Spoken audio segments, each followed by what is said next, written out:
On this first episode, I'm going to start off with a snippet from one of my favorite educators of the 19th century, Mr. Booker T. Washington. So, what you're about to hear is an excerpt from the Atlanta Compromise. Just want to warn you, the recording was made in September 18th of 1895. So, the audio recording isn't the best, but I hope you gain some knowledge and enjoy. Mr. President and Gentlemen of the Board of Directors, one-third of the population of the South is of the Negro race. No enterprise seeking the material, civil, or moral welfare of this section can disregard this element of our population and reach the highest success. I will convey to you, Mr. President, and directly the sentiment of the masses of my race when I say that in no way have the value and manhood of the American Negro been more actively and generously recognized and by the managers of this Thanksgiving of exploration at every stage of its progress. The Greenwood District in Tulsa, Oklahoma is regarded as the mecca of black entrepreneurship and the gold standard for black wealth and financial literacy among the African American community. At its peak, the Greenwood District earned the nickname of Black Wall Street by Booker T. Washington. Black Wall Street was known for its black-owned banks, oil, theaters, news and press, hotel, barbershops, hair salons, you name it. For the time period, they had it covered. Other thriving black American districts had the same advancements and financial visions, but were lesser known in the history's literature. As I will not go into deep detail about the grotesque outcome of Black Wall Street, I will encourage you to do research and discover the wonders and horrors that was bestowed upon the Greenwood District. Today, we take a peek at one of the lesser-known districts from history that boasted its great financial stability and black American advancement. It started gaining ground in my hometown, Louisville, Kentucky, in the mid-1930s. Hidden Chronicles of Black America, the story of the Walnut District.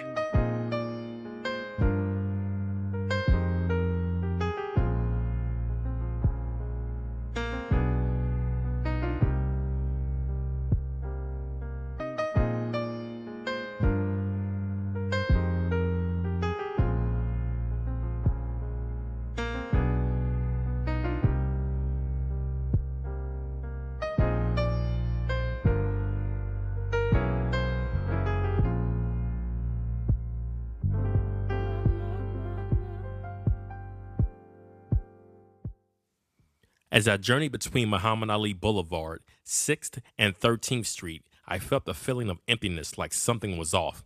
I believed there was more to the story than parking lots, heavy traffic, and a dedicated street name to the greatest boxer of all time. As I sat on the street bench, I blocked out the hustle and bustle of the city. I put on my headphones to listen to Ella Fitzgerald, and something amazing happened. I felt the world stop, and the past began to slowly whisper to my soul. I could hear the engine of an early 40s Oldsmobile powering along the street, and the shouts of businessmen carrying on conversation followed by the subtle but heavy foot traffic. My spirit had transcended into the past. I was faintly greeted by the Walnut Street district in all its glory. Walnut Street was a thriving district that held wealth and great feats of black American advancement. Some of the most prominent staples of Walnut Street were Mammoth Life, First Standard Bank, Bowman's, Louisville Leader and Defender newspaper and press. The nightlife included the Top Hat Club, Charlie Moore's, Joe's Palm Room, and the spirited Doogie Pool Hall. For performing arts, there was the Lincoln, the Lyric, and the Grand Theaters. Over 150 businesses graced the Walnut Street district, keeping the flow of economic enrichment through the black community from the 1920s to its demise in the 1950s. And that was late in the 1950s all the way into the early 60s due to urban renewal, or as many of my elders referred to it as Negro removal. Walnut Street was the heartbeat of segregated downtown Louisville, Kentucky, with notable acts performing throughout the theaters. Performers like Ella Fitzgerald, Cap Calloway, Maxine Sullivan, Louis Armstrong, Sarah Vaughan, Dino Washington, Ethel Waters, and Dizzy Gillespie. Their presence was known and highlighted throughout the district.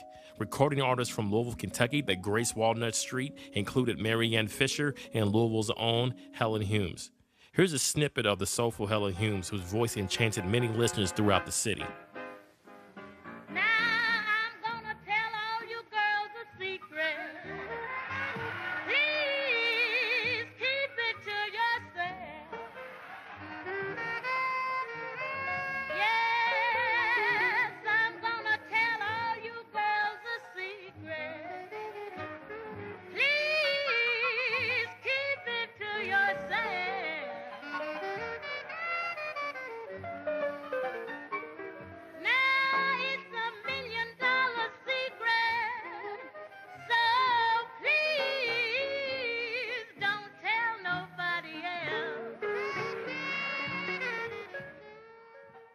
Walnut Street had a few cornerstone big businesses keeping the district afloat, none more polarizing than Mammoth Life and Accident Insurance Company. Mammoth Life was founded by B&O Wilkerson, Rochelle Smith, William Wright, and Henry Hall. The company boasted 750 employees, sold policies in 8 regional states, and boosted a value of $30 million. That's $392 million in today's inflated measure. Other businesses I would like to highlight is owner Bill Davis. Bill Davis owned the record shop titled Davis Records, which was the first black-owned record shop in the district. Some staple eateries around the district were the Chili Parlor and Buckhart's. By word of mouth, that was some of the best food you can get in Louisville, Kentucky. After a great successful run, despite segregation, the Walnut Street district was targeted. White-collar prejudice and jealousy came smiling with the briefcase of destruction and ushered in an era of urban renewal. Urban renewal forced out and relocated many businesses. Even got word of mouth that when urban renewal went into effect, citizens of the district was forced to move and even threatened from their homes.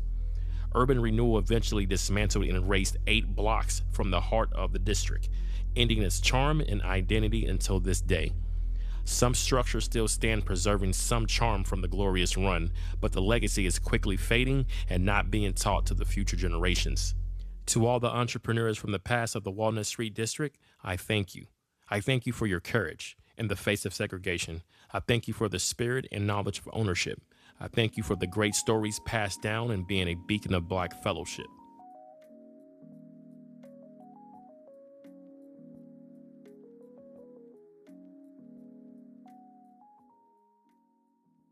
Hidden Chronicles of Black America was written by Von Keith and produced by Von Keith Sounds and Studios. If you like this content and want to hear more projects like this, please visit www.vonkeithsounds.com or search for us on social media platforms like Facebook and Instagram. Thank you.